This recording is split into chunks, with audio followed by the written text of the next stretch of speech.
的，我现在真的没钱。我你还不了钱，我就把你女儿卖到窑子里。这么俊俏的妞儿，你敢动我闺女，我给你撇了！这一脸不要脸是吧？女儿！我的眼睛好烫，这是怎么回事？我这是觉醒了透视眼。开门！我们接到报警，这里有人暴力催债。你们还敢报警？什么情况？我这是来讨债的。要债属于经济纠纷，我们管不着。但是你们不能使用暴力手段。警察同志，您放心，我送您啊。等等，警察同志，经济纠纷管不了，但非法携带枪支，你们总该管管吧？你什么意思？他们身上都带着枪呢。你们3个抱头蹲下！你身上要是有枪，就马上拿出来，否则至少无期徒刑。我自首。搜身。看来我真的可以透视，他们衣服里真的有枪。好小子，还真有枪，带走。走。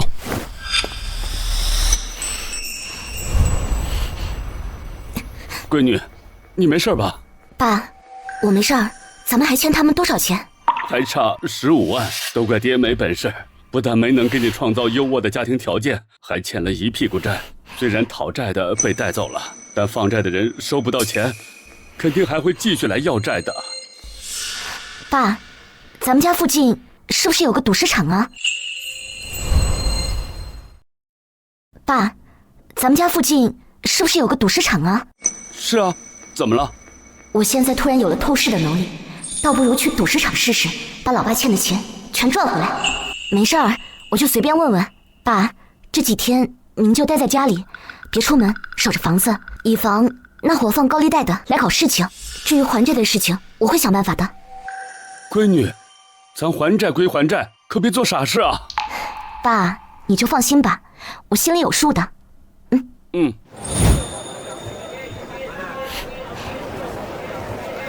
哎，小姑娘，来看看正宗的老坑翡翠原石。这块石头里有翡翠。老板，这块石头多少钱？2000。小姑娘，第一次玩吧？我可跟你说，赌石这东西你得挑贵的，这样赢的概率才大。这种便宜的都是别人挑剩下来的伪料，开不出什么东西来。我不，我就要这块，你能不能便宜点？又是个穷货想暴富改命的，最低1800。不过我提前说好，你这1800要是打了水漂，可别怪我。其他石头那里都平平无奇，只有这块里面一片翠绿，肯定不一般。这是1800，这块石头我要了。这里面一片翠绿，怕不是要开出帝王绿。我之前总听说黄金有价，玉无价，看来这次家里的债能还清了。解石是免费的，直接开吗？开。行，跟我走吧。我要解石。要怎么解？朝这边缘竖着切一点点。好，一刀下去不就知道有没有了？你还真以为能出绿啊？哎呀，这也没出绿啊。小姑娘，还要继续切吗？稍等啊。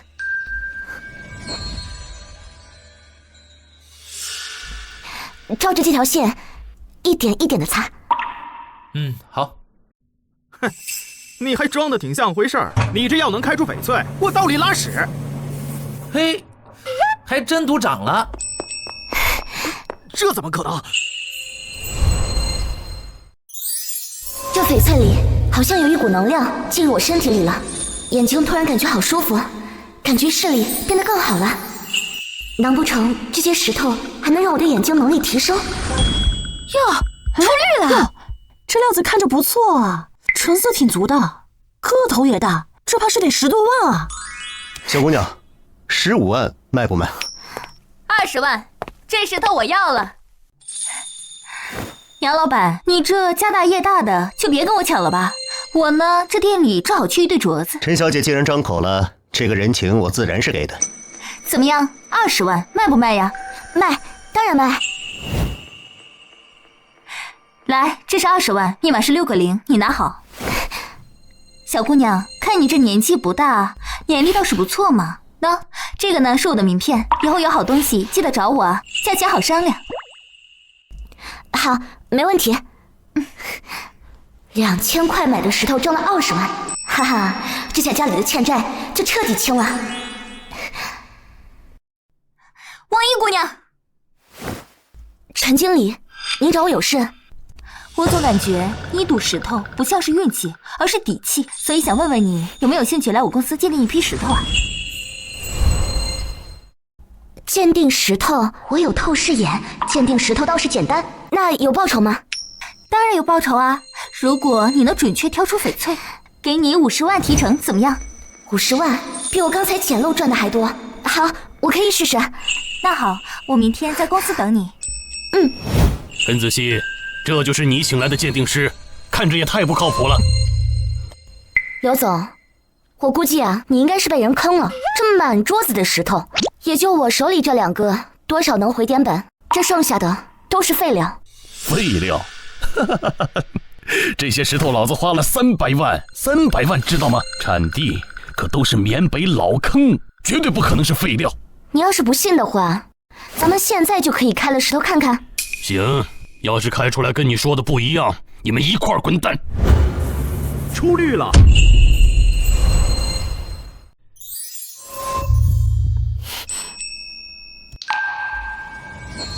我的透视能力又升级了，现在感觉能看到1公里以外的东西了。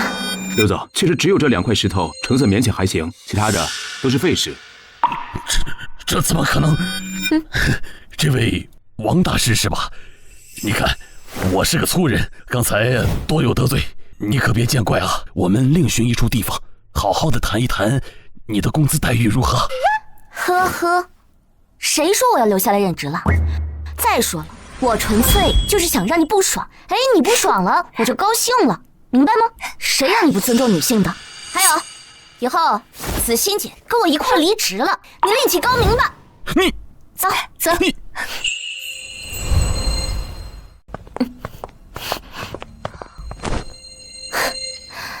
子欣姐，我看你也是个快意恩仇的人，那臭地周还这么欺负你，你居然还想着非得跟他干？哎，如果是刚毕业那会儿，我肯定就毫不犹豫的走了。但是现在有房贷车贷要还，这天上不可能掉下来钱，我不受气能怎么办呢？这样吧，咱们合伙吧。以后我负责赌石鉴定，你就负责出手和寻找客源。我觉得我们俩合作的话，怎么着也比给他打工好，不是？此话当真？小一，你可得想清楚啊！这珠宝行业可不是光凭你会鉴定就玩得转的，这里面的条条道道啊，多着呢。子欣姐，你就放心吧，我对我自己可有信心了。而且你人脉广，我对你也很有信心。小丫头这么有自信心，那这样吧，姐呢也不亏待你，咱们俩28分成，我2你8，怎么样？我下个月的房贷呀，就指着你了。子欣姐，放心吧，这事儿啊，包在我身上。啊，我想想啊，既然咱们2个要合作，那肯定要有货源。这样吧，我带你去上京最大的赌石场挑点好料子，就当给咱俩的珠宝公司储备资源了。行，没问题，走。这石头里要是有翡翠，石块表面自然不会显得太脆。这么小，指定开不出好料。哎，王爷啊，你觉得哪个石头好？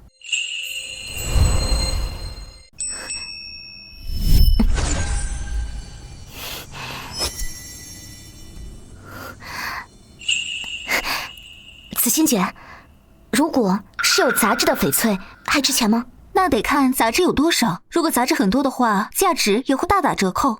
一般拳头大小的原石能卖到5万块钱就已经了不得了。好，师傅，这一块多少钱？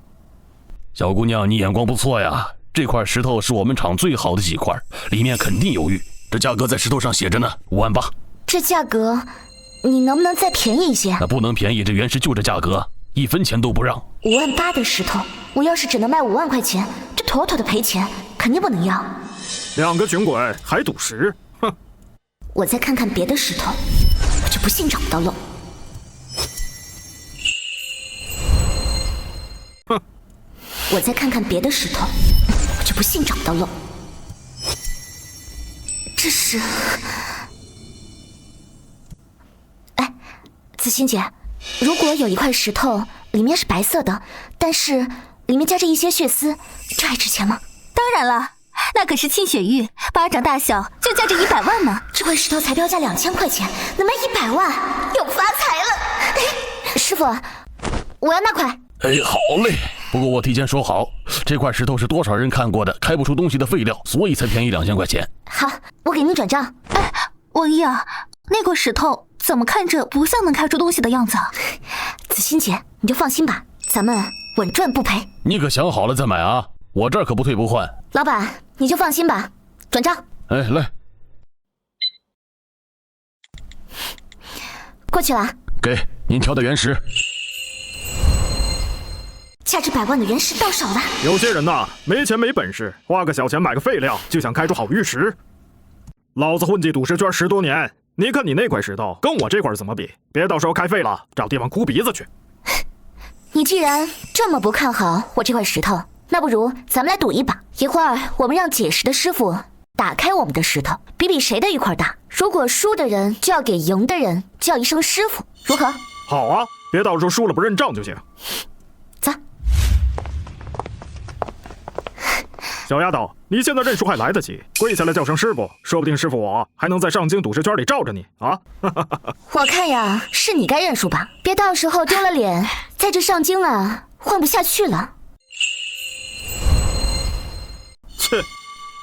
师傅，麻烦帮我切下石料，沿着边切我这块大石料。嗯，好。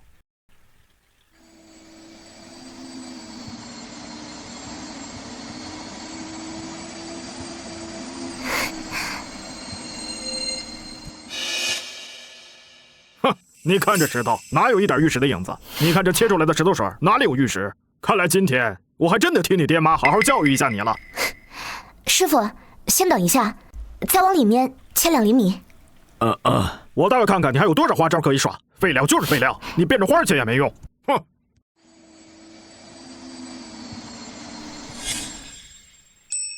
啊，奇迹呀！这奇迹呀！这是沁血玉。什么沁血玉？传说沁血玉是在战争发生地血流成河之后，阴烈的血流到地下，刚好地下又有玉石，血又浸入了玉石，经过千百年的地质运动才形成的美玉。据说这一小块就价值100万呢。这小丫头走运了，2000块钱的废料竟然开出了100万的玉石。王姨，你太厉害了！哎呀，运气好罢了。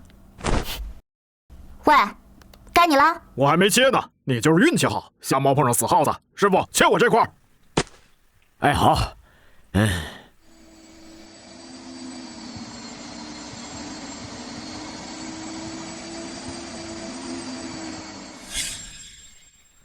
哎呀，你会不会切？乞丐，我自己来。你来。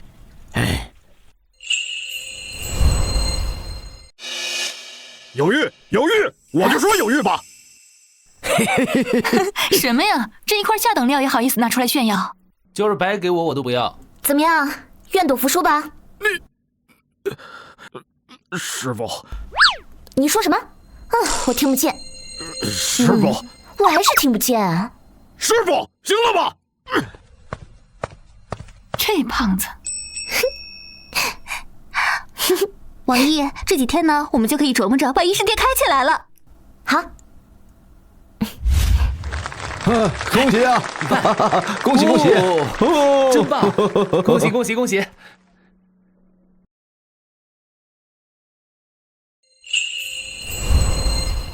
哇，哎，你这是从哪里弄来的那么个武士队啊？怎么样，够有排场吧？这做生意啊，气势和门面不能输了。我这叫一石二鸟，又喜庆又拉人气。看到没有？现在呀，我们这家店是整个国外街道最热闹的，不怕别人不来抢。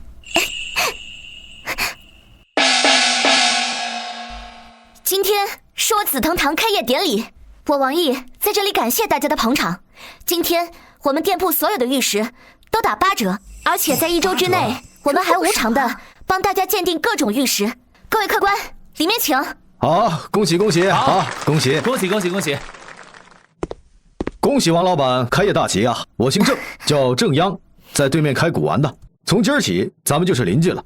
郑老板，你好，谢谢捧场。王老板看着很年轻啊，我以过来人的身份提醒您2句，这古玩啊，玉石这行讲究的就是眼力劲儿。您年轻没什么经验，以后可得多练练啊。郑老板，看您这年纪，怎么也5、60了吧？我年轻，眼力倒是够，鉴定个玉石什么的根本就不在话下。倒是郑老板您年纪大了，悠着点儿，说不定哪天视力不好了，鉴定个假的可怎么办呀？你，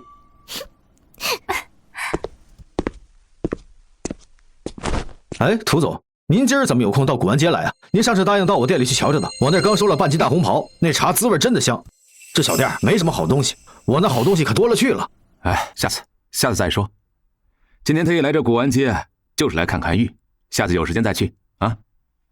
哎，涂先生你好，看你这手上的玉扳指，质地润滑，品相上等，想必您也是一个好玉之人吧？今天机缘巧合，正好我们店里面有一块新出来的沁血玉，先生，要不您长长眼，跟我去瞧一瞧。你这真有沁血玉啊？快给我带带路，让我瞧上一瞧。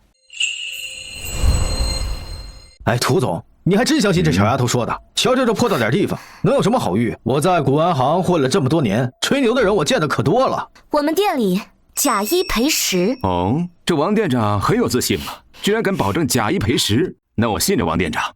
王店长，快带带路，我现在就去看看。说什么大话呀？你是想拿假货糊弄涂总吧？不可能，是吧，涂总？如果我们要是有真的呢？这沁血玉可是比帝王绿还难得的玉石，你这新开张的小破店怎么可能会有？你要是真的有，我就把这价值50万的玉扳指送给你。好，您别后悔。涂先生，请随我进店看看吧，正好也算是给我们2个作证了。好说，走吧，进去看看。请。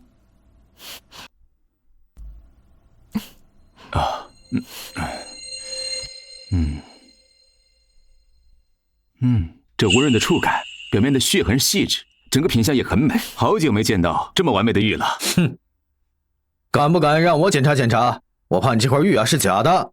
我们做古玩生意的，眼力劲儿可比你们强多了。随便你查。这。哎呀，郑老板，怎么样？我这玉石是不是真的？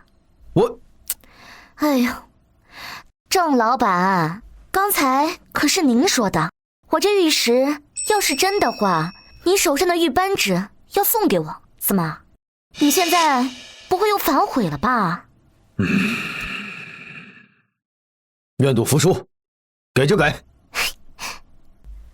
谢谢郑老板。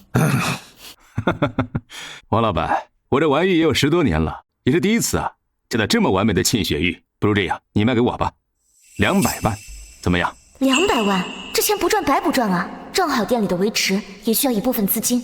行，好，刷卡。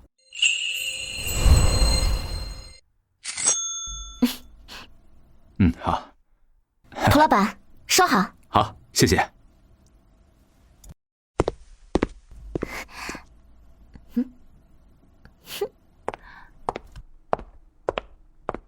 我刚才看见那涂总了，他来过咱们店里了。对，刚才他花200万买走了沁血玉。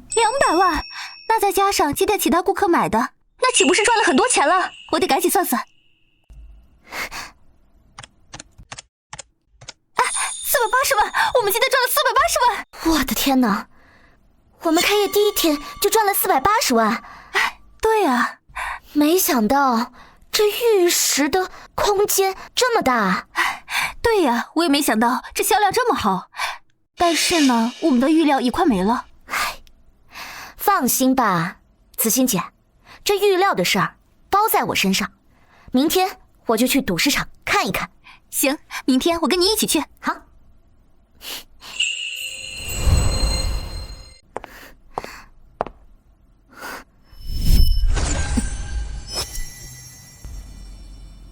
这原石不仅是个双黄蛋，里面蛋黄还大，这要是放在店里，最少能卖500万，这不是让我捡了个现成的便宜吗？老板，我要这块。好嘞。姑娘，你年纪也不大，上来就赌这么大，你就不怕这里边开出来不出货的玉，到时候你哭都来不及啊？初生牛犊不怕虎嘛。再说了，我看这玉还挺好的，我决定买这个。好。哎呀，赌石这东西，你年纪轻轻怎么会懂？我好心劝你啊，你才玩石头几天呢，就敢赌这么大？我的阅历可是比你丰富多了，什么石头没见过呀？你还不如跟着我好好学学怎么看石头。你这样瞎赌啊，就是在糟蹋钱。我认定这个石头里面是有玉的，我决定了，买了。你这样投机取巧是要吃亏的呀！你这样瞎赌，还不如在赌石场里扫几次地来的实惠，还以为自己能赌到，笑话！先生，既然你决定不了，那还不让我买吗？老板，给钱。好嘞。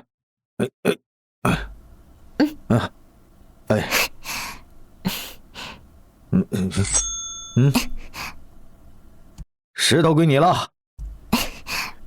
行，既然你这么有本事，那你有本事就当着我的面把它开了，看看到底能不能回本。好啊，那就让我们开看。行。这块石头不错呀，不知道货能有多少。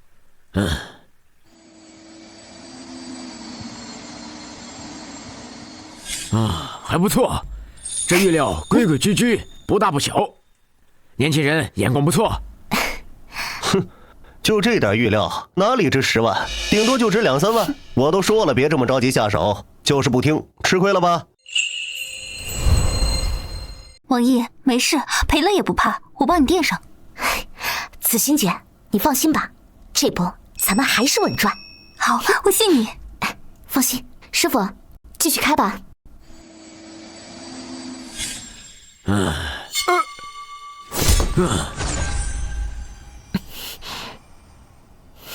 又吸收了不少玉石的宝气，还真是养眼。怎么还有？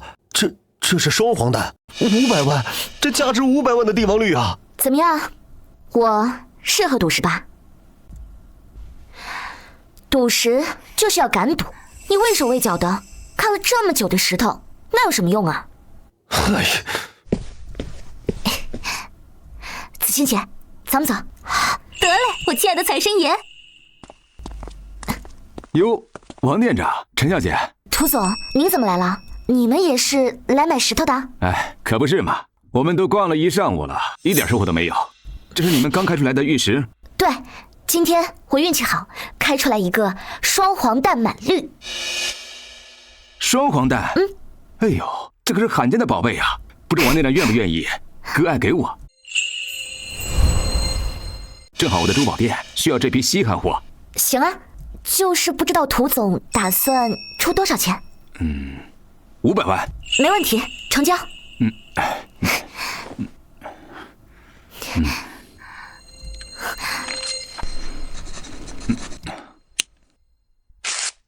王店长爽快，这是500万支票，王店长收好。涂总果然爽快。还是王店长眼光毒啊，总能挑到好东西，不像我们这些凡夫俗子，一天天啊净是瞎忙活。涂总，依我看，他不过就是一个运气好点的小丫头片子罢了。涂总，这位是？哦，我忘给你介绍了，这位啊是平时给我看玉的师傅，姓黄，叫黄剑山，人称啊黄大师。久仰，既然是给涂总专门看玉的师傅，那他一定眼光独到。黄师傅，这位就是我跟你说的卖沁雪玉的店主。涂总，我还寻思你找到了一个比我会看石头的大师呢，原来是个小丫头片子。既然涂总说你会看石头，你敢不敢跟我赌一赌？为什么不敢？我当然敢赌。既然涂总说你会看石，这赌石场这么大，咱们就赌一赌，每人找一块石头，看谁的价值更高。好，赌就赌。行，我看你也是爽快人，你要是输了的话，把你那招牌给我倒过来挂2天。我输了，随便你怎么办。要是你输了，我也不需要你做别的，你就给我鞠个躬，道个歉，赔个礼就行。好，你现在就多嚣张点，等一会儿有你哭的时候。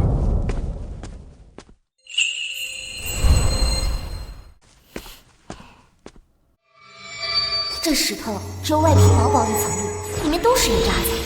唉，黄师傅，我以为你出去挑了一个多么好上等的料子，你这料子恐怕连1万都买不到。师傅，老规矩，开吧。好。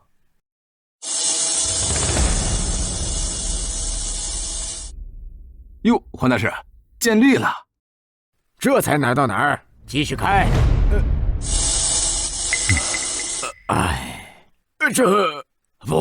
这不可能，继续开。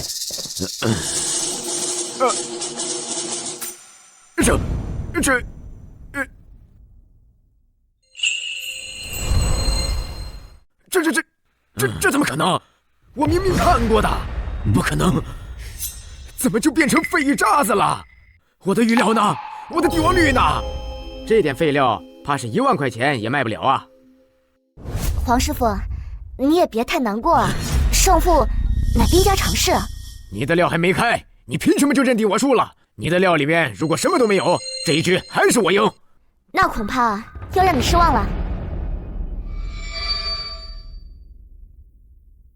师傅，按照我画的这一道，这样开。好。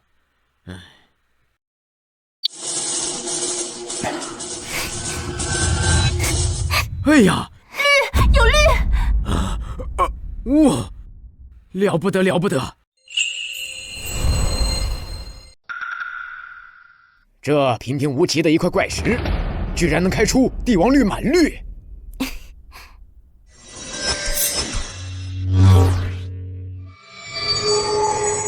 帝王绿翡翠，价值600万。我的眼睛能看到石头的信息，还能看到价格，升级了！我的透视眼升级了。这个石料至少值600万。哎，小姑娘，长江后浪推前浪，眼光真毒啊！真的，价格对上了，我的眼睛真的升级了。不可能，这绝对不可能！他随便挑一块石头，怎么可能开出帝王绿满绿？我精心挑好的石头却什么都没有，这不可能，这绝对不可能！这有什么不可能的？你看，我赢了，你就得按着赌注来说，你给我赔礼道歉。我可是你的长辈。哎，黄师傅，你要不还是愿赌服输吧？行，我错了，是我小瞧你了，我承认。你是青出于蓝而胜于蓝。王店长，你是怎么挑中这些毛料的？这个嘛，总不能告诉别人我有透视眼吧？这还不得让人家把我当成怪物啊？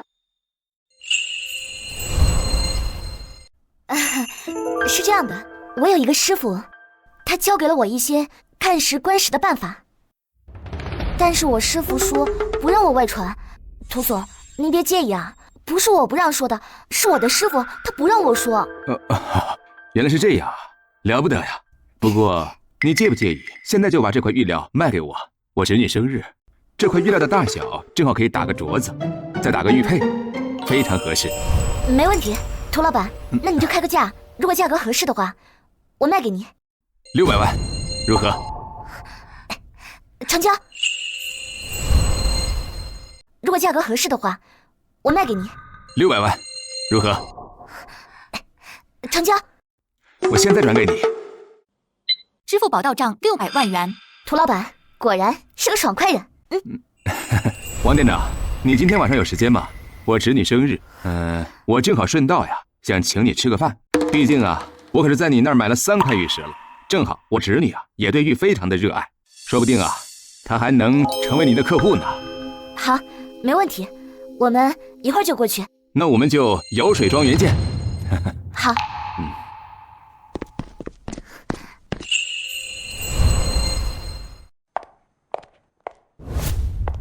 小王，涂总，梦梦，这就是我给你说的紫藤阁的店长王毅啊，这是我的小侄女涂梦梦，现在正在上大学。王毅姐姐好。梦梦你好，生日快乐！谢谢王毅姐姐。梦梦，你还记得我之前送你的玉佩吗？就是小王挑的，他看玉的眼光啊好得很。哇塞，那很了不得呢。行，你们2个小姑娘聊，我这个大老粗啊就不参与了。梦梦，今天是你的生日宴，什么阿猫阿狗都可以来参加你的生日宴。程浩，你这话什么意思？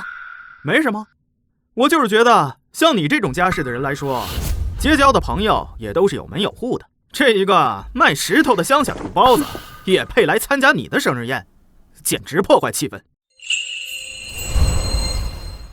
程浩，我涂家不会因为别人身份的低微就看不起别人。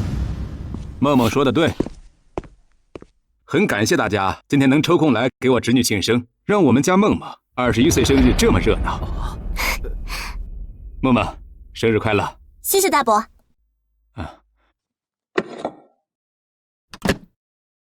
这块玉是我请了名家来雕刻的，你戴上肯定很美。还是大伯疼我。梦梦，生日快乐！一点心意，不成敬意。谢谢王毅姐姐。这就是你送的礼物啊？这怕不是地摊上淘来的旧书吧？涂小姐，这枚和田美玉雕刻的玉兔，是我特意为你准备的礼物，我可费了好大一番功夫。不像某些人送了一个地摊货。谢谢。梦梦，这玉坠也价值几十万，可总比某些人送的廉价旧书有诚意多了。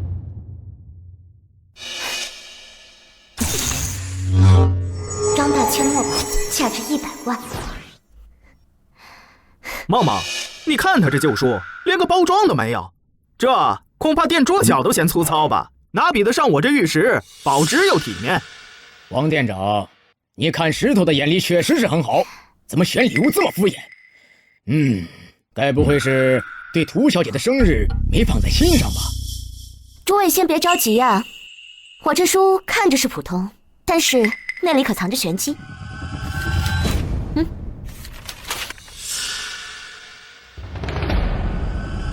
这是张大千的墨宝？没错，这笔法啊，这契约绝对是真迹，价值起码100万。王毅姐姐，这也太惊喜了！我一直很喜欢张大千的作品，没想到真的遇到这样的珍品。梦梦，你喜欢就好。这书虽然看着不起眼，但是却是一个藏宝地，也算是一个特殊的生日祝福。切，你耍赖！哪有旧书里藏字帖的道理？赌石还能开出帝王绿呢，这旧书里藏墨宝有何不可？程老板，倒是你什么都不知道，却这么着急的下结论，未免也太草率了吧？好，不愧是王店长，眼光独到，这份礼物比任何玉石都珍贵。王毅姐姐，你的能力太让我佩服了，看实厉害，选礼物也那么厉害。这是800万玉付款，以后我买玉都找你，有什么好东西务必先想着我。梦梦，感谢你的信任，放心吧，有好料子第一时间联系你。涂小姐，他就是运气好，他这一张破字帖哪值得你玉付800万？陈先生，话不能这么说。王毅姐姐能从平凡之物中发现珍宝，这份眼力就远超常人。比起你的玉石，我更相信她的眼光。王毅姐姐，以后我们就是朋友了，改天我去你的紫藤堂逛逛，看看有什么好宝贝，随时欢迎。走。小王，不好意思啊，今天让你受委屈了。没事儿，他们就是有心过来找我茬。再说了，我也没有受什么委屈。哎，既然没什么事儿，那咱们就先吃饭。走。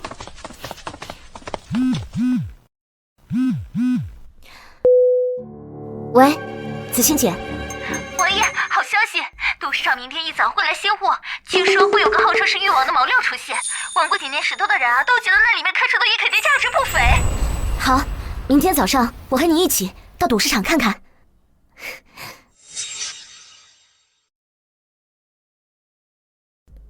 这毛料肯定是从玉脉那层附近抬下来的，看看这纹路。可是这块毛料价格太贵了，售价就350万，谁知道里面到底能不能开出货呀？哎，走了走了。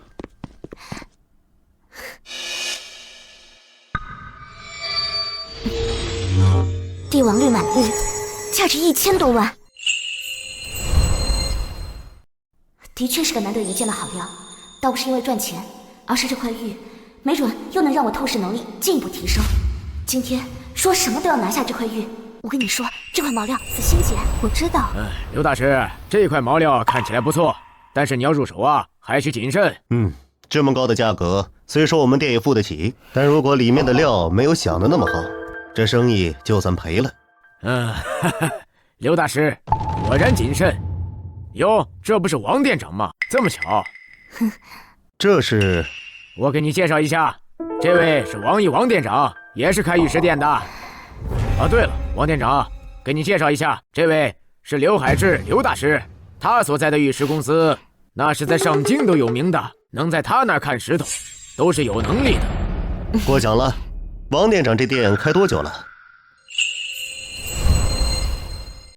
我们这个店也就开了1个多月，实在比不上您的。哎呦，原来是位新人呐。紫心姐，咱们的账目上还剩多少钱？我想把这块毛料买下来。你认真的吗？这块毛料可要350万呢。我是认真的。我们店里日常周转就要花不少钱，这账上还有不到300万，买这块毛料实在还差点啊。王店长，就你那小店还想插手这么大一单生意？我劝你啊，还是别费心思了。任凭你看石头有点本事，但是你没有钱，你还是买不起吧？刘大师他们公司那是财力雄厚，要买也是刘大师他们买，你呀抢不过的。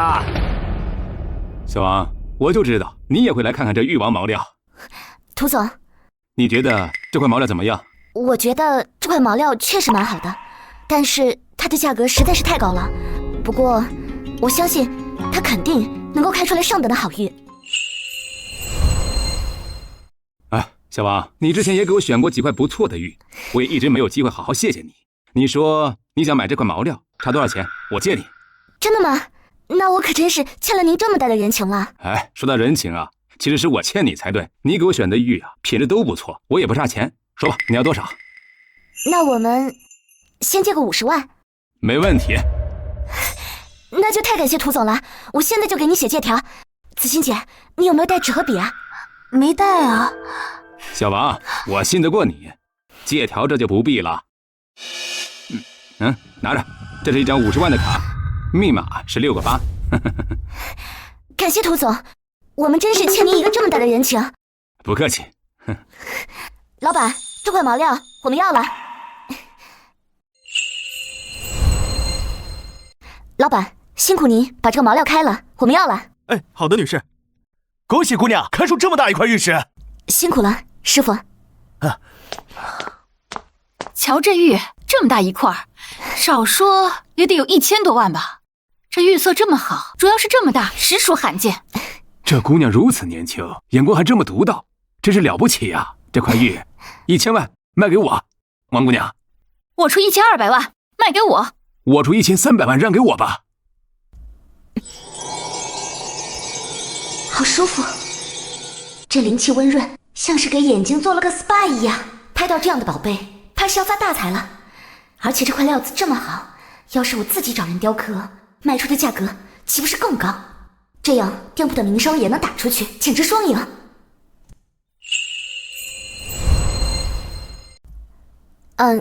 各位，抱歉，我这块料子不打算卖。为什么不卖？咱们自己留着，不是也是要卖吗？我觉得这块料子咱们留着的用处会更大。可是这块原玉少说价值1000多万呢，如果卖了，不仅能够减轻咱们的负担，反而能够轻松休整一段时间了。不，我觉得咱们可以找一个雕刻大师，用它来打咱们店里的名声，那不是更好吗？厉害啊！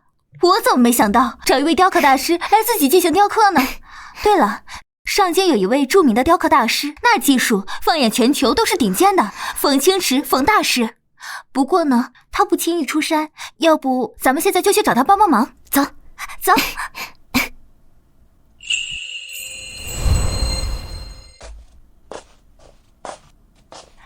王毅，我跟你说啊，这冯大师雕刻技术一流，但是这脾气十分古怪。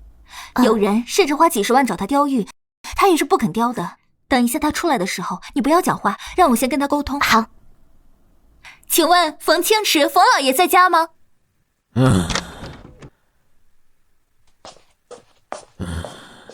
你们是谁？冯老爷子，是这样的，我们俩呢是紫藤阁的，我们有一块品质上乘的玉石，想请您帮忙雕刻。哎，雕玉这种事就别来找我了，一律不雕。你们从哪儿来回哪儿去吧。这冯老怎么看起来身体好像有点不对劲的样子？我的眼睛又升级了吗？现在都能看到身体结构了。不过冯老这喉咙的地方怎么看着像个肿瘤？哎，冯老，我们呢是特地请您来帮忙雕刻的。这块玉石品质实属上乘，您肯定会感兴趣的。而且啊，我们给您的报酬也是不会少的。你看我这么大的宅子，还缺您那点辛苦费吗？哎，冯老爷子，我知道您自然是不愁钱的，但是呢，我们这块玉石品质真的很上乘，您看了之后肯定会乐意帮忙雕刻的。雕了大半辈子玉，什么玉没见过，少拿这种来糊弄我了。我告诉你们，我已经疯到不干了，你们还是去找别人吧。啊！哎，冯老，您不愿意给我们雕刻没关系，但是您最近这个身体是不是不舒服呀？要不要您去医院看看？我自己的身体我自己知道，你这小丫头片子，别装作关心我的样子，想让我给你雕玉。你们去找别人吧。冯老，我劝您还是真的去医院看看吧，最好能够拍个片子看看。你不给我们雕刻没有关系的，但是你最好保重一下您那个身体。我自己的身体一向很好，我自己非常清楚。你这小丫头片子，我不给你雕玉，你竟然诅咒我！我现在实话告诉你们，只要是你们两个人的玉，我冯清池一律不雕。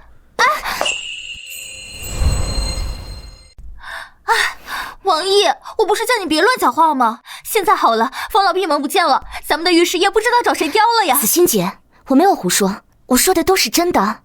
冯老他可能真的病了，而且可能还长了一只小小的肿瘤啊！真的假的？怪不得你这样说，那确实得好好提醒冯老了。算了，咱们的毛料可能暂时也没人雕了，再等等吧，总会有人雕的。咱们先回店里吧。好。冯老，你这甲状腺是肿瘤啊？肿瘤？啊，那丫头说的竟然是真的。不过您别怕，幸亏你听了人家的话，及时来医院检查，在早期的时候就发现了，一会儿给你安排手术，切了就好了。这事儿啊，你可要好好谢谢人家，要是再过阵子，很可能癌细胞会扩散，到时候做什么都晚了。看来这丫头真的关心我，对，我必须要感谢她。雕玉，我要为她雕玉。王店长，我们可都听说了，冯大师给你吃了闭门羹，而且还发话说绝对不会给你们紫藤阁雕玉。我看你那块毛料留在你手里也没什么用，1000万卖给我吧。王毅，要不，咱们还是再等等吧。嗨，等，就算你等到下辈子，冯大师也不会给你雕玉。请问王毅，王店长在吗？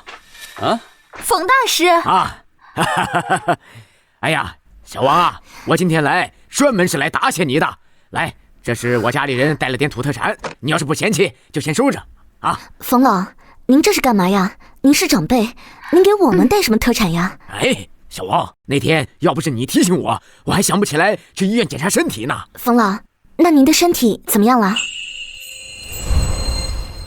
冯老，那您的身体怎么样了？哦，有惊无险，有惊无险呐！哎呀，前几天我喉咙一直不太舒服，我还以为发炎，没什么大事。那天听你那么一说，我前天去医院拍了个片子看了看，结果呀，甲状腺有个肿瘤，幸亏发现的及时，才这么大一点儿，做了个小手术，把它切掉就没事了。那就好，那就好。冯老，您这身体没有事儿就好。哎，小王啊，那天我说话态度不好，你别见怪呀！啊，冯老，我们是小辈，您说我们几句，那也是很正常的。哎，对了，咱店里现在还缺玉雕师傅吗？冯老，您为什么这么问啊？啊，小王啊，我年纪大了，也没什么可答谢你的。不过我自认呢，在玉雕方面我还在行啊。回头你们有什么需要雕刻的，就包在我身上啊。真的吗？啊！你们还愣着干什么？快快把你们的玉拿出来，让我看看啊！冯老，您看看。好，好，好。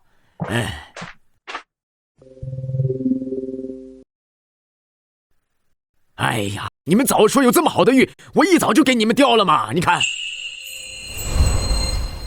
你们早说有这么好的玉，我一早就给你们雕了嘛！你看，冯老，您放心，这酬劳我们1分都不会少您的。这话怎么能这么说呢？哎呀，小王，说实话，我这条命就是你救的，要是提钱，那就是看不起我。冯老，那这可不……哎，我说不要钱就不要钱啊！以后只要是你们的玉，有多少我就雕多少啊！那就谢谢冯老了。哎，冯老，那您看一下，你看看我们这玉能够雕个什么？这玉呀，质地又大又好。本来呢是雕一个玉观音，现在呢因为它的2个棱角比较难磨平，所以啊就雕一对石狮子吧。好，那就麻烦冯老了。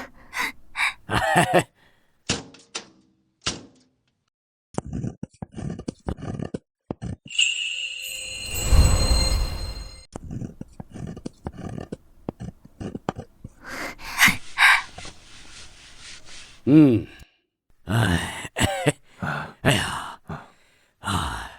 成了。冯大师的雕工果然名不虚传，这线条这神韵，把帝王绿的灵气全给激发出来了。百年难遇的好料，配百年难遇的雕工，这对玉狮子绝对是传世之宝。我出1100万，王店长卖给我。1100万就想拿下，太天真了。我出1200万。1300万，我店里正好缺个镇店之宝。王店长，你卖给我，我保证放在我店里最好的展示位。这价格涨得也太快了，要不你们成交吧？这价格涨得也太快了，要不我们成交吧？哎呀，别着急啊，待会儿啊还有好戏看呢。1400万，1500万我跟了，1600万，1700万，这对玉狮子归我了。哎呀，早知道我就多准备点资金呐，1700万我是真顶不住。哎，小易，这1700万已经远超出我们预期了，要不让我们成交吧？别等待会价格又降下来了，我们见好就收吧。小易，2000万，2000万，这对玉狮子我出2000万。张总，您怎么来了？2000万，您这是要跟我抢啊？张老板，您怎么来了？2000万，您这是要跟我抢啊？哎，赵总，好东西从来都是价高者得，况且我就是特意为这对玉狮子来的。各位别见怪啊，这老张呀是我的好朋友，他早就听说呀，王店长得到了一块百年难遇的帝王绿好料，还请了冯大师亲自雕刻，特意赶过来想拿下。哎呀，我玩玉器几十年，从未见过这么好的玉料，也没见过这么精湛的雕工。哎呀，我真的是太喜欢这对玉狮子了。涂总，您的朋友就是我们的朋友，既然张总这么有诚意，那这2000万成交。好。小易，2000万我们真的成交了。好，2000万，这对玉狮子也算找到识货的主了。我就喜欢和王店长这么爽快的人打交道。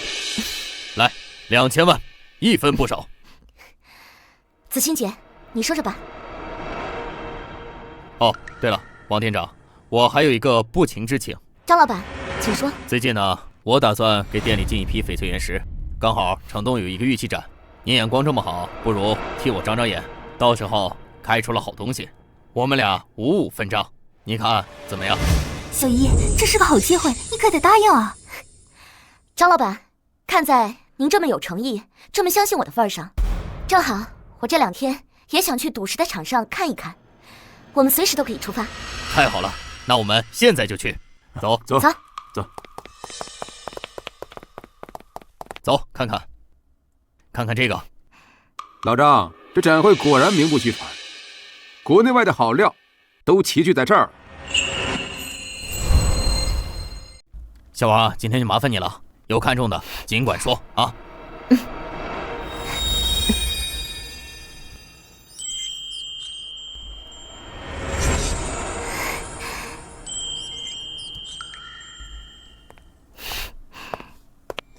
这位小姐眼光真好，这些都是我们最新的原石，刚从缅北运过来的，要不要上手瞧瞧？好家伙，这块8万的里面藏着满绿翡翠，水头还这么足，这黑色石料里竟然是紫罗兰玉，色泽这么浓郁，真是捡漏了。老板，这2块原石我都要了。小易，我总觉得这2块也太普通了吧，尤其是那块黑的，像个煤块似的。哎呀，子欣姐，这你就不懂了。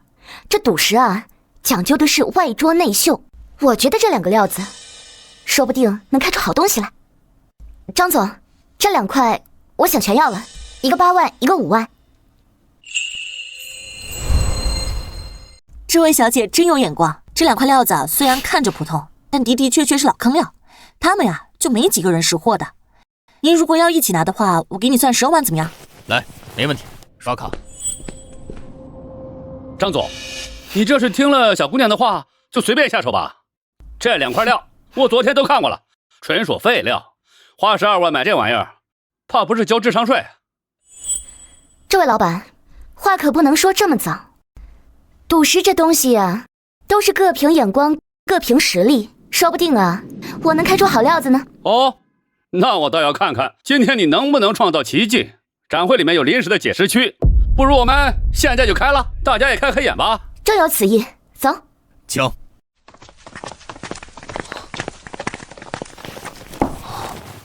小姑娘，这2块石头怎么切？先切哪一块？小姑娘，这2块石头怎么切？先切哪一块？先切这块5万吧。好。浅浅的切，竖着切1条，慢慢擦。这么切容易切坏里面的料啊。放心吧，师傅，按我说的做，出了问题算我的。没错，就按王小姐说的去做。啊，好。这么切肯定不行，这小姑娘一看就是外行。我看也是，张总这次怕是要吃亏了。我就说嘛，纯属瞎折腾。这块石头里要是能开出玉，我就把这解石台给吃了。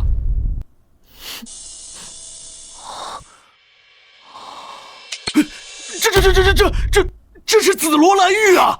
小一，你太厉害了，这真的是紫罗兰玉。哎呀，小王，好样的！这么纯正的紫罗兰玉，实属罕见。张总，这块玉我出300万，您卖不卖？300万？500万，这块紫罗兰玉我要了。我出550万。600万，这块紫罗兰玉值这个价。600万，成交。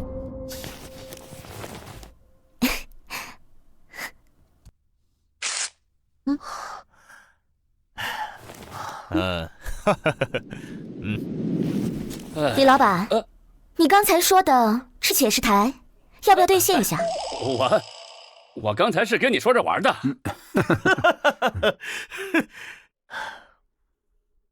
小王啊，你这嘴啊是一点都不留情啊！涂老板，对付这种看不起人的就是这样，这样他才能长记性。老板，再开这个8万的。好。等一下，师傅，这次竖着切，慢慢擦，切到1/3的时候停一下。好。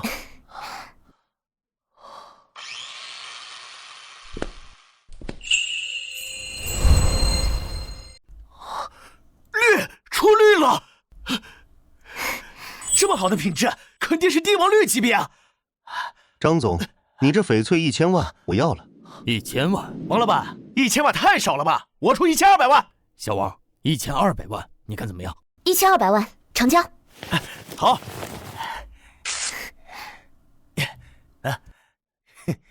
小王啊，你真是太厉害了，这才短短一会儿就挣了1800万。张总，这才哪到哪？这场地呀，还有好东西呢。走。请。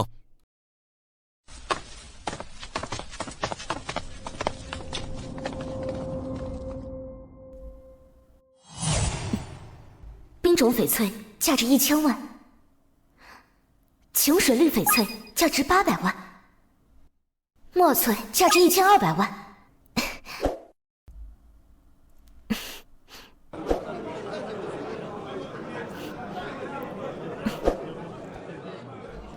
老板，这3块石头我要了。这3块都是边角料，一起算18万吧。刷卡。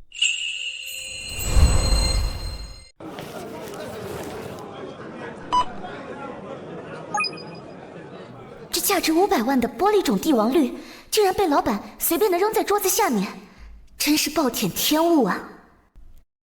老板，你桌子底下这块石头我也要了。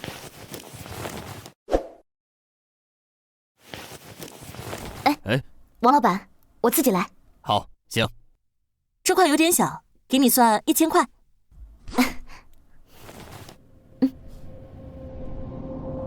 王小姐，你这运气也太好了吧！连续开出好运，现在又买这4块破石头，怕不是有什么猫腻吧？我看你根本不是凭什么眼力，而是提前知道哪块石头里面能出玉。张老板，话可不能这么乱说。赌石靠的是眼力，还有实力。我看石头的手法是从家里跟着长辈学的象石口诀，自然是看得出一些门道的。家传口诀？我还没有听说过什么这么神的家传口诀，你该不会是在糊弄大家吧？刘老板，王小姐的能力大家是有目共睹的，你这么质疑，怕是有点嫉妒吧？我只是不想谁在展会上搞小动作，影响公平。有本事你就说说，这4块石头能开出什么好玉？开得出来或者开不出来，咱们把它打开看看不就知道了吗？师傅，麻烦把这4块石头搬到解石区。好，我来帮你。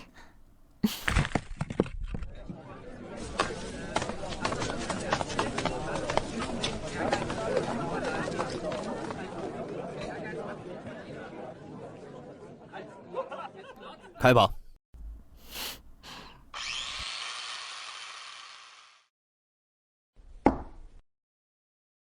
这么绿。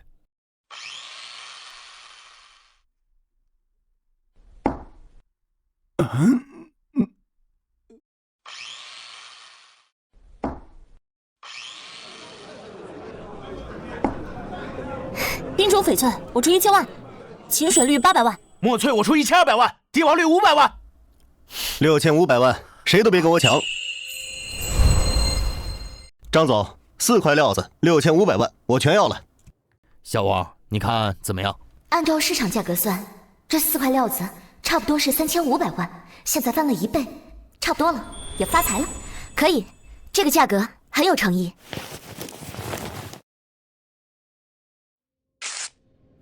那就感谢张总和王小姐的割爱了。小王，按照约定，我们55分成。这里呢是3000万，再加上你那块帝王绿原石，总共500万，那就是总共3500万。这张卡里有3500万，密码是6个6。小叶，3500万，我们发财了。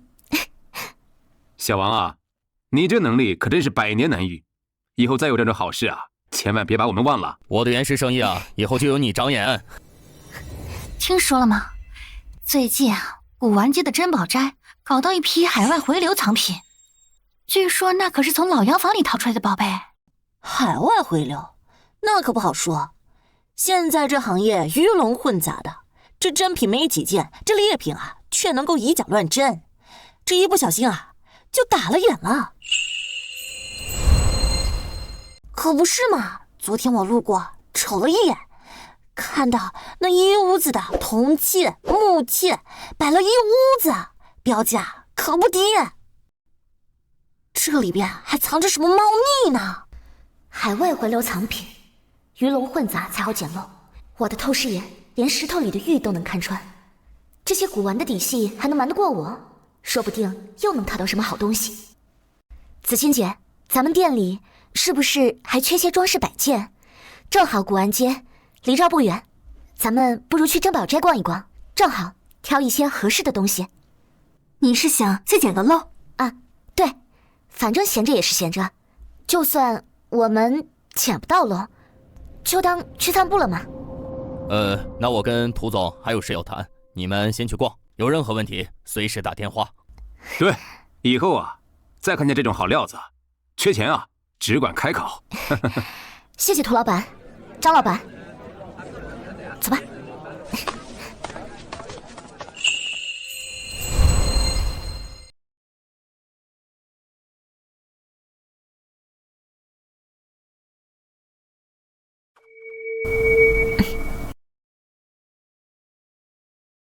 1500万。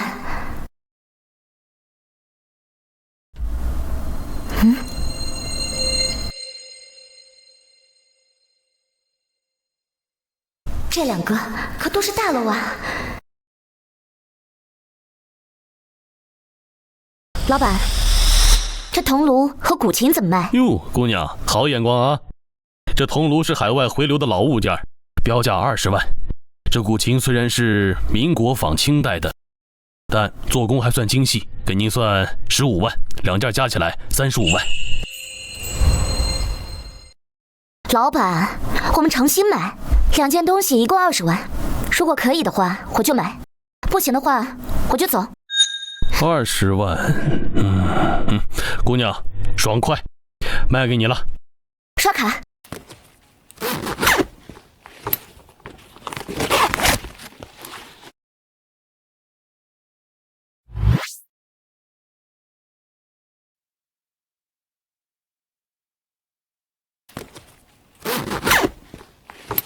哟，这不是王店长吗？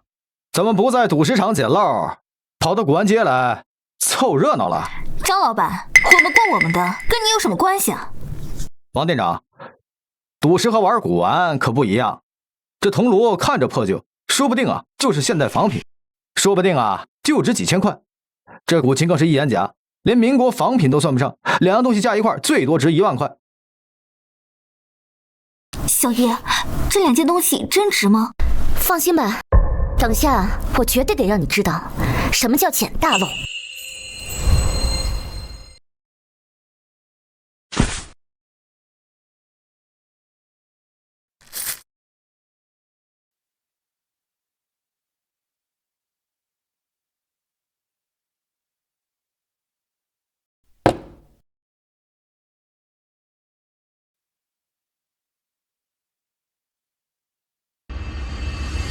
怎么信息比刚才更多了？还有年代显示，我的眼睛又进化了。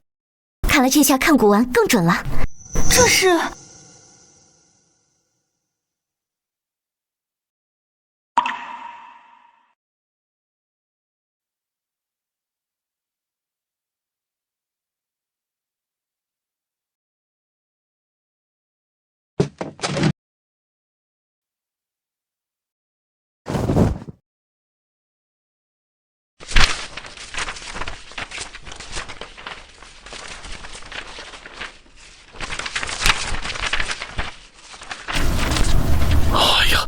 这石涛的真迹呀！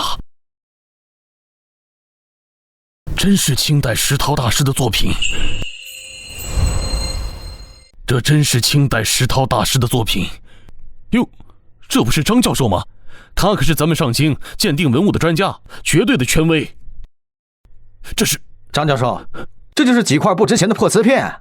这哪是什么不值钱的破瓷片？这青花瓷碎片，釉质细腻，釉色纯正，是明代官窑无疑呀。虽然是碎片，但价值极高，保守估价1500万。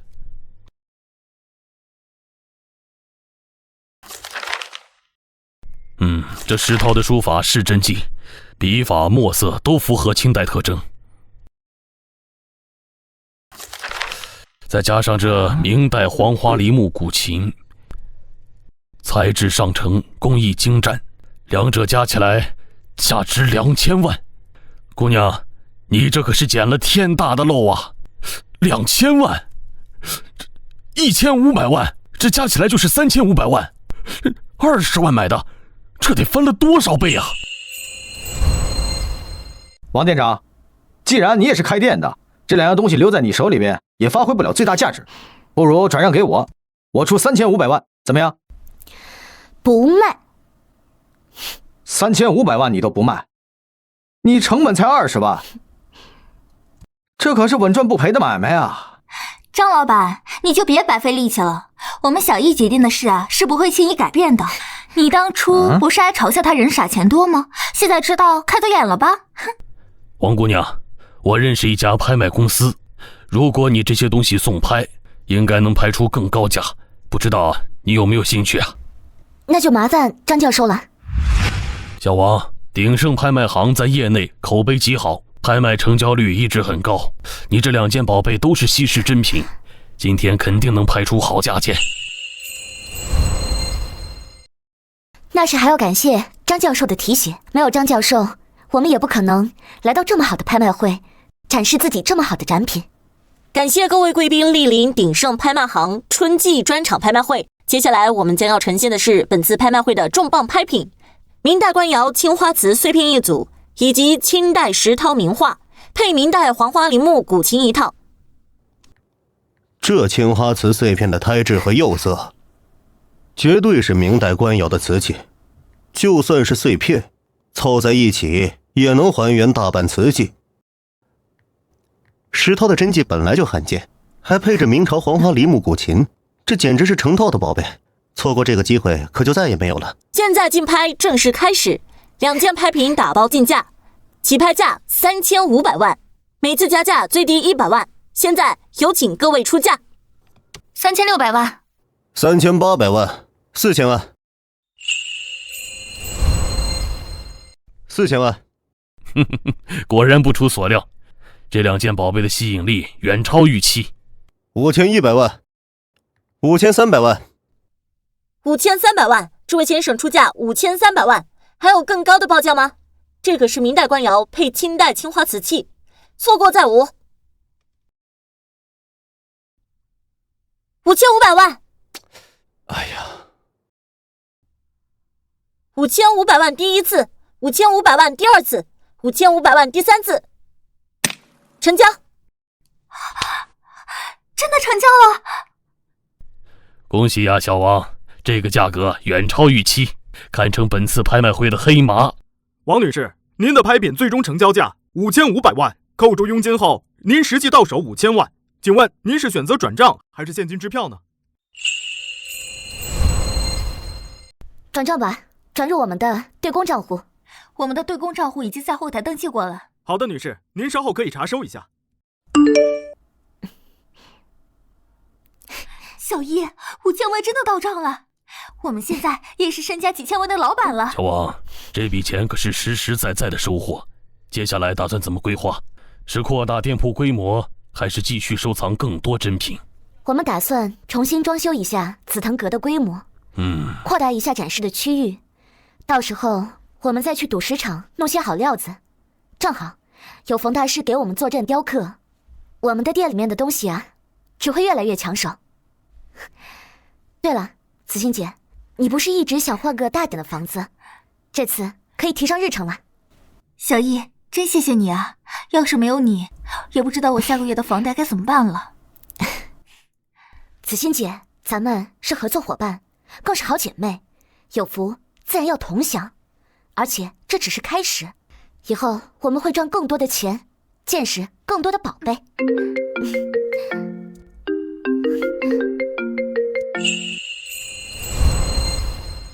喂，你好，张总，怎么了？小王啊，天大的好消息！我刚从边境朋友那儿得到信儿，那边赌石场最近流出了一批罕见的墨翠原石，据说品质顶尖，好多珠宝商已经连夜赶过去了。墨翠，罕见品种？可不是嘛，墨翠本身就稀缺，这次传说是老坑出的料，质地能达到帝王级呢。如果你要是出手的话，咱们指定能再赚一笔。我已经订好了明天一早的机票。你和陈小姐要不要一起啊？张总，我们当然愿意去。正好店里也该进些新的货了，边境的赌石场倒是没有去过，正好让我们见识见识。对了，边境那地方实在是鱼龙混杂，你们多带点现金啊，遇到事情不要冲动，有我在呢。好。帝王级墨翠，我的天哪，这可是可遇不可求的宝贝！咱们这次要是能拿下，紫藤阁的名气就彻底打响了。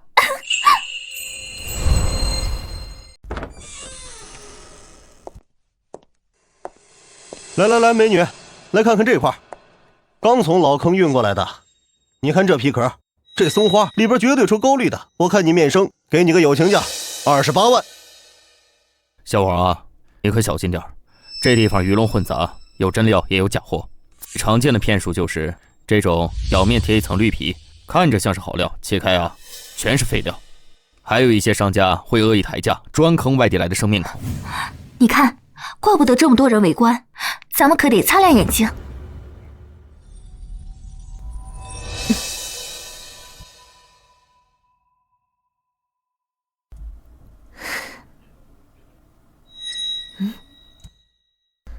看着这就是所谓的贴片原石啊。老板，你这石头贴的也太敷衍了吧？你看，你这边缘都没粘牢。你胡说什么？我这可是正常的老坑货料。要不要我们把它揭下来呀，让大家都看看？你这绿皮啊，都要翘起来了。走，我不卖你了。正好去那边看看。小王，刚才我都没发现那道原石上的缝隙，你是怎么看出来的？以前一个师傅教我的，就这贴片原石皮壳的手感呀，它是不一样的。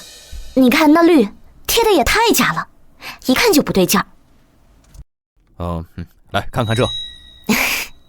啊，帝王墨翠，墨翠顶级品种，价值6000万。帝王墨翠，顶级粉色翡翠，稀有品种，价值3000万。粉色翡翠，这还是头一次见，都是被低估的上等好货啊！子欣姐，张总，你们看一下这2块怎么样？我们要不要拿下？这2块看着也太普通了，一个30万，一个50万，这加起来要80万呢。看着非常普通，没有什么亮点啊。不过小王，你确定吗？我觉得还挺靠谱的，而且这赌石啊，就得看眼光。要不咱们试试？小姑娘，这2块石头都摆了半个月了，好多人看过都不要，你可要当心啊！人家城里来的大老板有的是钱，愿意买废料玩，你拦他干嘛？哎，这话是什么意思？没什么意思，就是觉得这小姑娘眼光不行。这2块要是能开出来好料，我把这铺子都吃了。这位老板，赌石靠的是眼光和运气，而不是靠嘴上说说而已的。老板，刷卡。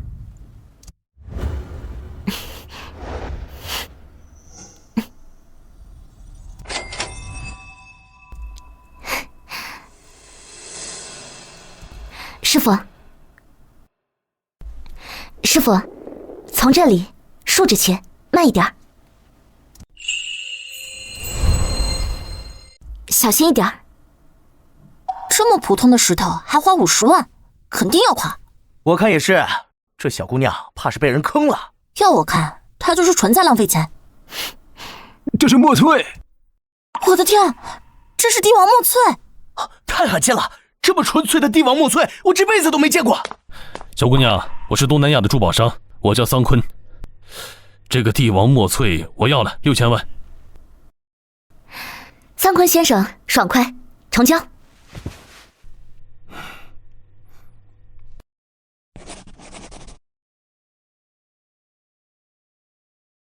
小姑娘，你眼光真厉害。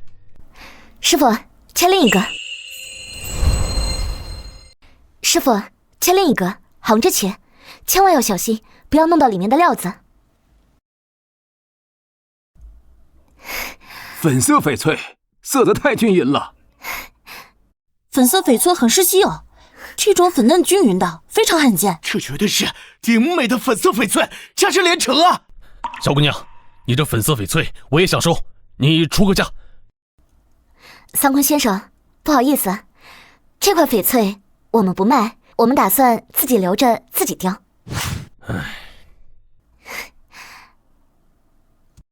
你这块石头是假的，你骗了我50万！胡说八道，这正经缅北老坑料，你自己看不懂，关我什么事儿？我攒了这么些年钱，就为了买块好料子，怎么能骗我的？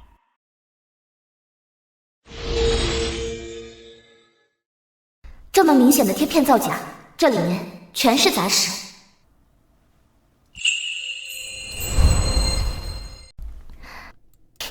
这位先生，你这石头是贴皮的吧？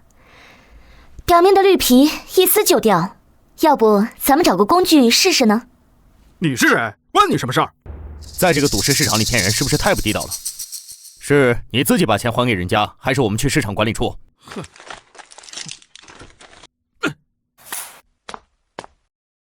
谢谢你帮我识别骗子。我叫阿明，在这摆摊好些年了，要不是你，我这1年心血就白费了。没关系，以后进货的时候多注意点就好。这是我前几天捡的一块石头，看似普通，但我觉得能开出红宝石原石，送给你，就当谢礼了。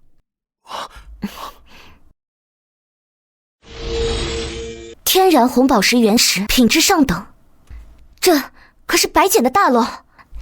谢谢你，阿明。子欣姐，看来以后咱们的紫藤阁又要人声鼎沸了。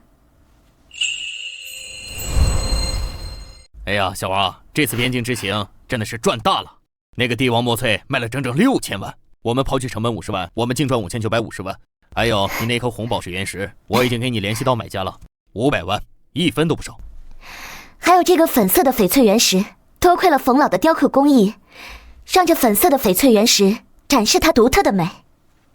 它本身就是个好料子，我不过尽了点分内之事。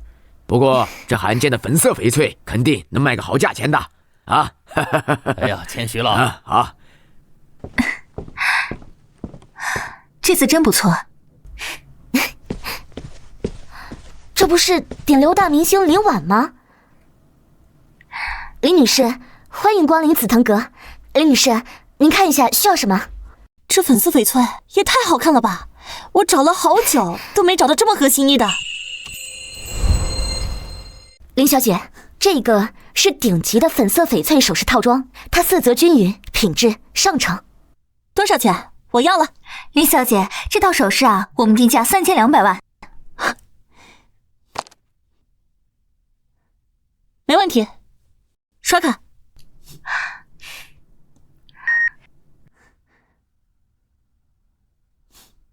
刷卡成功。太漂亮了，你们这家店真是不错。来，这是我的名片，以后有好东西一定要通知我。没问题。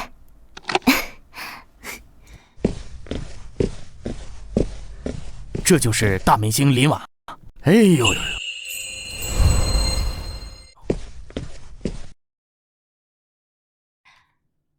这帝王墨翠是6000万，然后这个粉色翡翠是3200万，红宝石是500万，然后刨去成本是80万，咱们总共是净赚了9620万。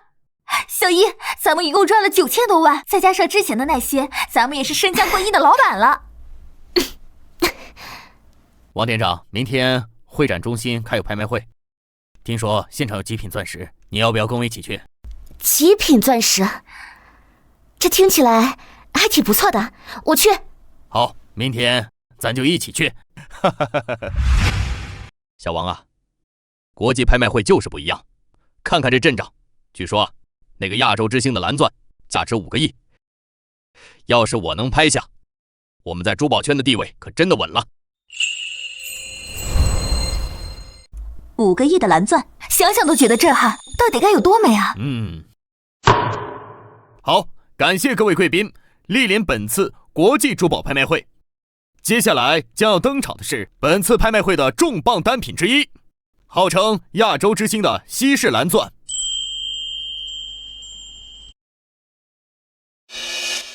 这色泽叫纯净度，果然名不虚传，无论如何都要拿下。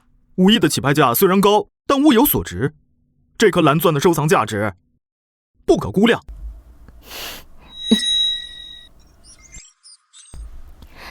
张总，这个蓝钻绝对不能拍，这个蓝钻是高仿品，内部有人工填充的痕迹。这么大的国际拍卖会，怎么会有赝品？放心吧，相信我，我不会看错的。如果你拍下，绝对会亏。好吧，听你的。亚洲之星蓝钻起拍价5亿，每次加价最低1000万，现在开始竞拍。5.1亿，5.2亿。有这么多人都在拍，你真的确定是赝品吗？等着看就知道了。6.5亿。抱歉，各位贵宾，由于突发情况，亚洲之星蓝钻暂时撤拍，给大家带来的不便，我们深表歉意。这什么意思啊？都快成交了，怎么能撤拍？肯定是钻石有问题，不然不可能突然撤拍。小王，多亏你了，要是没有你提醒，我也跟风竞价了。我也只是运气好，碰巧看出了一些问题。接下来我们将要拍卖的是一颗罕见的粉钻，重量8克拉，起拍价8000万，每次加价最低500万。各位请看。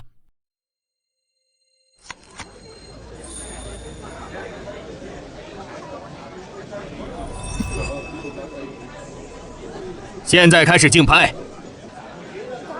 张总，这颗粉钻是一个好东西，您可以拍下来。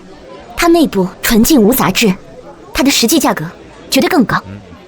听你的，8500万，9500万，1亿，已经1亿了，还要再加吗？加，它绝对值更高的价格，放心吧。1.2亿，还有更高的吗？1.2亿1次，1.2亿2次，1.2亿3次，成交。太好了，终于拍下来了。这颗粉钻要是真的像你说的那么值钱，我们就又赚大了。这颗粉钻的颜色太均匀了，而且质地异常纯净。恭喜3位，这颗粉钻是罕见的彩粉钻，而且重量达到了10克拉，内部纯净无杂质，还带有天然荧光，市场估值4个亿。4亿，真的是4亿！我的天哪！1.2亿拍下来，竟然估值4亿，我们真是赚大了！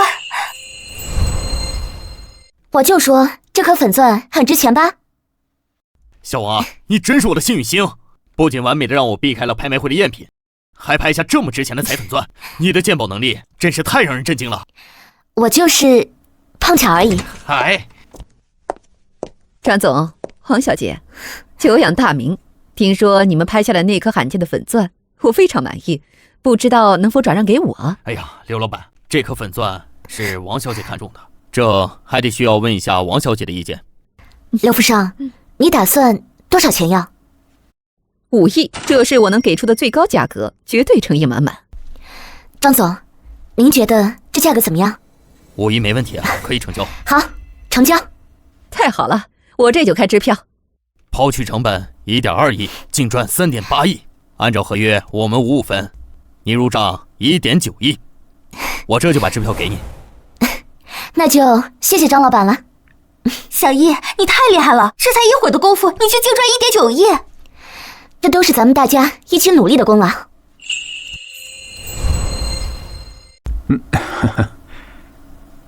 小王、老张，可算是等着你们了。刚才拍卖会彩粉钻成交的消息我都听说了，不愧是王大师啊。涂总，您在这里等我们，不会是专门来道贺的吧？啊，还是你机灵。我最近听一个乡下的老友说，他老家小镇上有个老人呢，家里藏着老物件，说是祖辈传下来的。我一想你肯定感兴趣，所以特意开车来接你过去看看。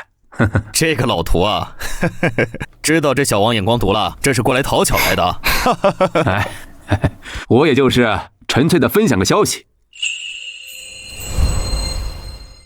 能不能成还得看小王的本事。那小镇有点偏，开车得3个小时。你们要是没事的话，咱们现在就出发。乡下老物件，那往往都藏着惊喜呢。刚好我的透视眼也可以派上用场。好，子欣姐、张总，你们要不要和我一起去？我这店里也没啥急事，就跟你去凑个热闹呗。哎呀，等会儿啊，我还有个事儿要谈，你们先去，有什么好东西啊，记得给我留个信儿啊。好，那我们先走了，到时候再联系。走吧，车在外面呢。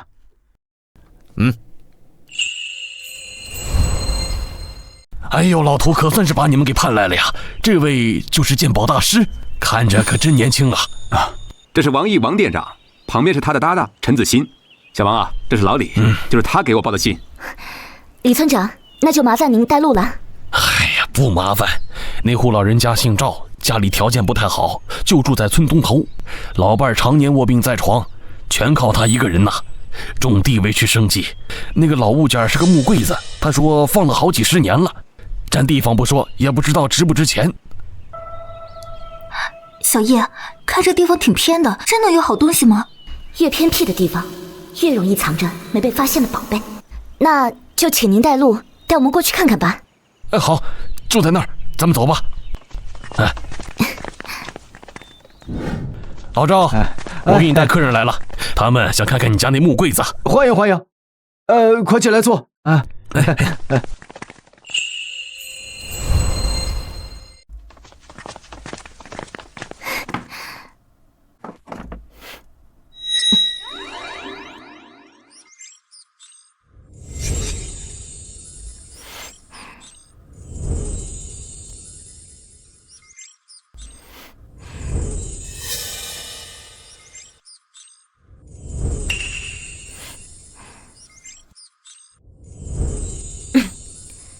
大爷，这木柜是你们家祖传的吗？是啊，是我爷爷传下来的，放这几十年了，没什么用。我老伴儿最近病情加重，需要一大笔医药费，我正愁没办法呢。大爷，您是想把这木柜卖了吗？要是能值点钱就卖了，给我老伴儿治病。我也不懂什么宝贝，你们要是看得上，给个合理的价钱就行。要是能值点钱，就卖了，给我老伴治病。我也不懂什么宝贝，你们要是看得上，给个合理的价钱就行。小王，你看这柜子。大爷，这木柜还有这木柜里面的东西，我都要了。我给您1000万，怎么样？1000万？姑娘，你没跟我开玩笑吧？这破柜子能值这么多钱？大爷，我没有和您开玩笑，这木柜看着就很值钱，而且这1000万的价格也是一个非常合理的价格，而且这钱您可以拿去给大娘治病，还能改善你们的生活。小姨，这1000万价格是不是有点高了呀？这个呀，可比我们想象中的还要值钱。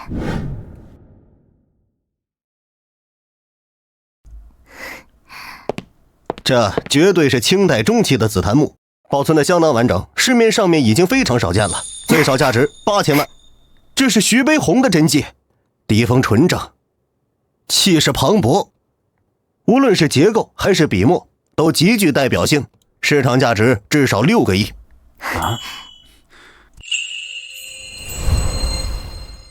这些都是民国时期的名人画作，这是齐白石的花鸟，张大千的山水，总价值大概1.5个亿。这么说，这些藏品市值大概是8.3个亿。8.3亿？对。哎呦，小王，你这眼光也太深了吧！这1000万买的，翻了83倍啊！这一下，咱们真是赚大发了。涂总，子清姐，我想把这其中3幅画捐给国家博物馆，这样既能为我们国家的文物事业做贡献，二来还能给咱们的紫藤阁露露脸，一举两得。哎，这个主意好，捐赠文物是好事，同时还能提升咱们的名气。哎呀，我支持你。今天非常荣幸的收到了王毅女士捐赠的3幅民国时期的名人字画，这些字画是有着极其珍贵的历史和文化艺术价值的，对于研究民国时期的文物具有重要意义。为了感谢王毅女士的慷慨捐赠，我们决定授予她文化传承荣誉勋章。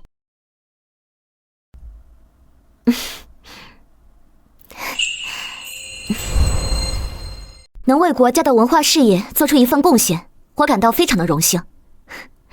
文物本就应该是民族的瑰宝，理应让更多人看到。王女士，请问您接下来打算怎么处理剩余的藏品？我们打算斑马图用正规的拍卖行进行拍卖，紫檀木柜卖给私人的收藏家，其余的这些字画作为我们紫藤阁的镇店之宝。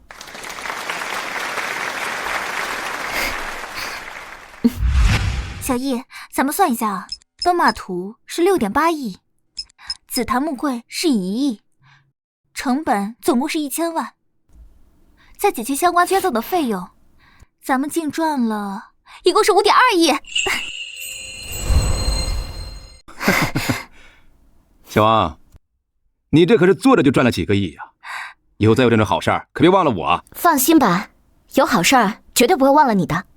现在咱们挣了这些钱，是时候该扩大我们的店铺了，到时候可得淘一点好料子。小易，我已经找好装修公司了，马上咱们紫藤阁就会升级为高端珠宝古玩会所了。小王，甄小姐，好久不见。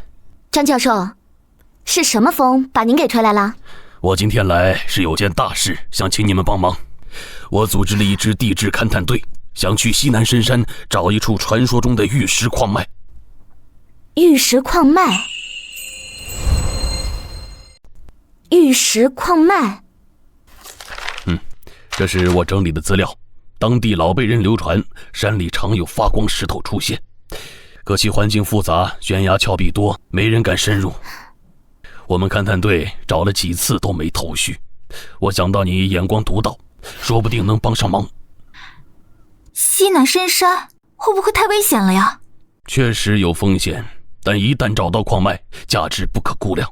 而且我们配备了专业的登山装备和向导，安全能保障。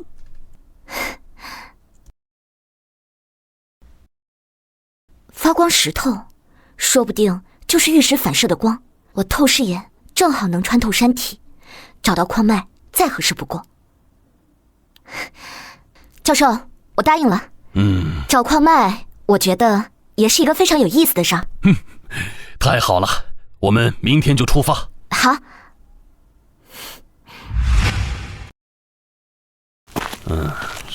那村长，麻烦你了，这次还要靠你带路。张教授客气了，你们能来我们山里寻宝贝，我们高兴还来不及呢。不过提醒你们，山里岔路多，还有悬崖，千万别单独行动。村长，你说的那个发光的石头具体在什么位置？就在那黑松林后面。以前有猎人远远看到过，夜里还泛绿光，但那地方不太好走，没人敢接近。让我看看。好家伙，这么大片矿脉，里面全是高品质翡翠和和田玉，比之前见过的任何料子都要好。张教授，我觉得我们可以去后面的黑松林看一看，说不定可能会藏着好东西。王小姐，你怎么知道在那边？之前在附近探查过，没什么线索。我之前有一个师傅教过我看地形，所以我觉得后面黑松林应该是藏着好东西的。而且刚才村长已经说了，会发光的石头可能会藏在那里。好，听小王的，咱们先往黑松林出发。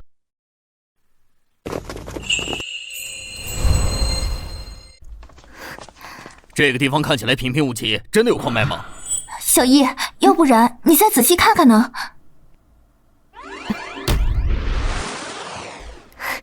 就在这下面。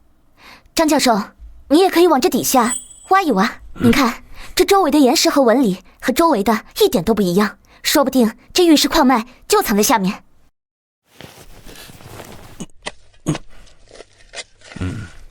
确实有点特别，但光看表面也不能完全确定吧。你们可以在这里取个样试试，而且我觉得再往下挖个半米，底下肯定藏着玉石矿脉。队员们，按王小姐说的取样。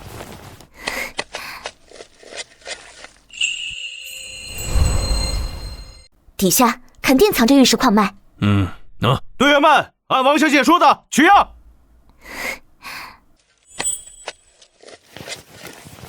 队长，真的有玉！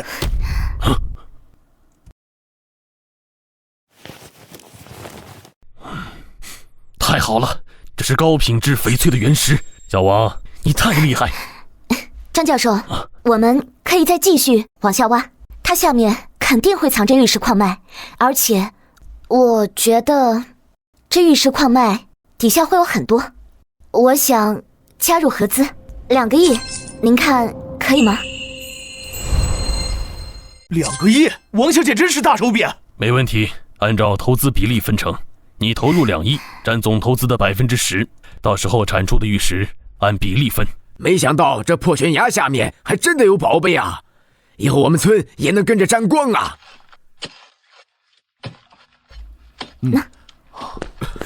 张教授、王小姐挖到大家伙了，去看看，走。就在这儿。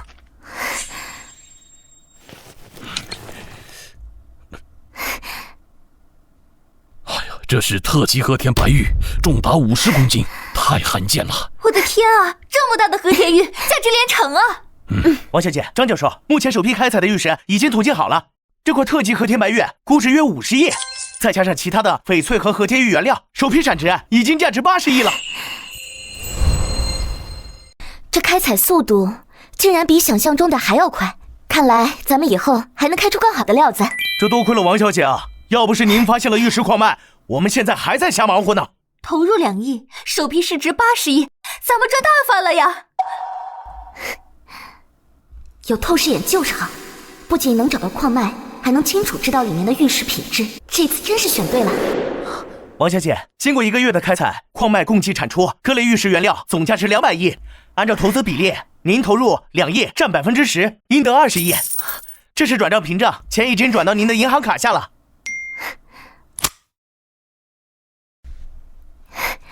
太好了，辛苦你了。20亿，小易，你也太厉害了吧！小王，这次真是双赢，我们找到了矿脉，你也获得了丰厚的回报。后续矿脉还有部分未开采，你要不要继续投资呀？张教授，我们刚才挣的那20亿足够我们扩大店铺规模，再去淘点其他宝贝。以后有好项目，我再跟你们合作。好。子欣姐，咱们的好日子还在后头呢。是啊，小易，有你这双慧眼，咱们紫藤堂呀，很快就能升级为全国顶尖的珠宝古玩会所了。那我就不打扰你们了，以后啊，常联系。张教授，慢走。各位，截止目前，紫藤堂10城23家分店累计营收380亿，扣除运营成本和税费后，净利润达52亿，王总个人财富正式突破50亿大关。王总，咱们的护城分店上个月刚刚升级完高级高端展厅，凭借您挑选的明清玉器和缅甸老坑翡翠，不仅吸引了本地收藏家，连周边城市的客户也都纷纷而来，月销额直接翻倍。咱们紫藤阁能有今天的成绩，离不开各位的用心经营，更离不开保真求精的原则。子欣姐，品牌推广这边有什么新的计划？我们打算联合各个博物馆进行华夏珍宝巡展，把店里收藏的徐悲鸿斑马图和明代官窑青花瓷碎片的珍品进行巡回展出，先覆盖国内5大1线城市，进一步巩固本土市场影响力。王总，这是我们慈善基金会最新进展汇报，我们投入了3个亿用于民间文物修复，并且辅助了120个民间收藏者项目，并且我们在河南、陕西等文物大省捐赠了5座文物保护工作基站，并且资助了10名大学生进入考古专业深造。做得好，文物本就是文化的根，我们既然赚了钱，就要为文化的传承做贡献。下周我要去江城参加全国的鉴宝大会，到时候可以去周边的古玩店逛一逛，看一下能不能淘到好物件，给我们补充货源。王总，江城古玩城最近淘下来的一批老旧城淘下来的旧物件，有铜器、木器，还有字画，就是有些真假难辨，当地的专家都难以下手。真假难辨才好，我的透视眼正好派上用场。你看，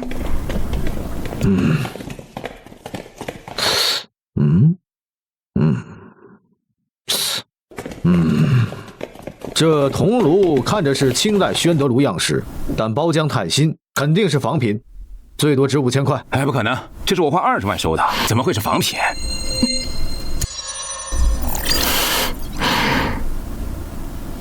表面是新包浆，内里有老铜胎，还藏着宣德年制暗款，是清代真品，只是被人重新做了伪装。价值至少80万。李专家，您看这个纹路底款，它是宣德炉底款，14字篆书，笔锋圆润。这铜炉底款虽被包浆盖住，但隐约能看出笔锋走势，不像仿品的僵硬线条。哦，我倒要再瞧瞧。这还真是宣德炉的底款，怎么会有新包浆？这应该是之前的收藏家为了保护这个铜炉，做了伪装包浆。所以啊，才会让后人给误会了。老板，这铜炉20万，我要了。成交。王总果然好眼光。小易，你怎么那么肯定？放心吧，相信我，不会有错的。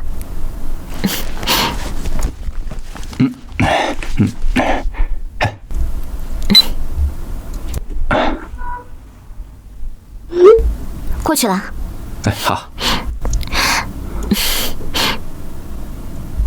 我们走吧。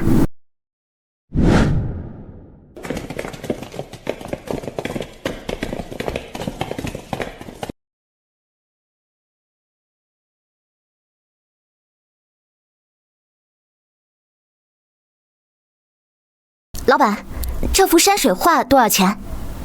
这画破损严重，还没署名就卖1万。你诚心要的话，8000块钱。王总，这画一看就是地摊货。你刚捡了漏，可别栽在这上面啊！放心吧，我自己会注意的。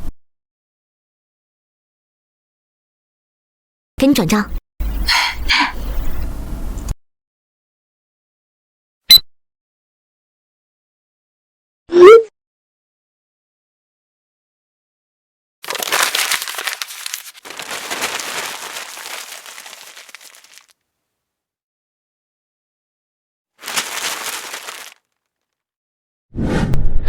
王总，您真确定是黄公望的真迹？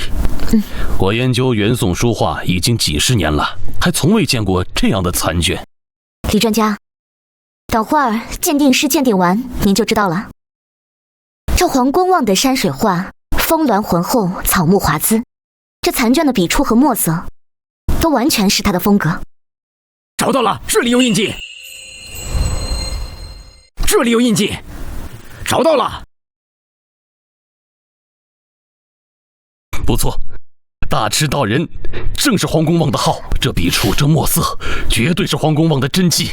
王总，我代表博物馆想跟你谈，能不能把这残卷捐赠给我们？我们会给你颁发捐赠证书，还会在展牌上注明你的姓名。可以，但是我有个条件，这幅残卷要作为巡展展品，先参与完华夏珍宝巡展，再正式捐赠。没问题，太感谢你了。小易，3000万的真迹你就这么捐了？对，这捐出去也能为国家的文化事业做传承，不是？再说了，而且巡展还能提升品牌知名度，一举两得。哎，王总，来，这铜炉确实是清代宣德炉珍品，保存完好，市场估值80万。王总，你眼光真是太好了。给。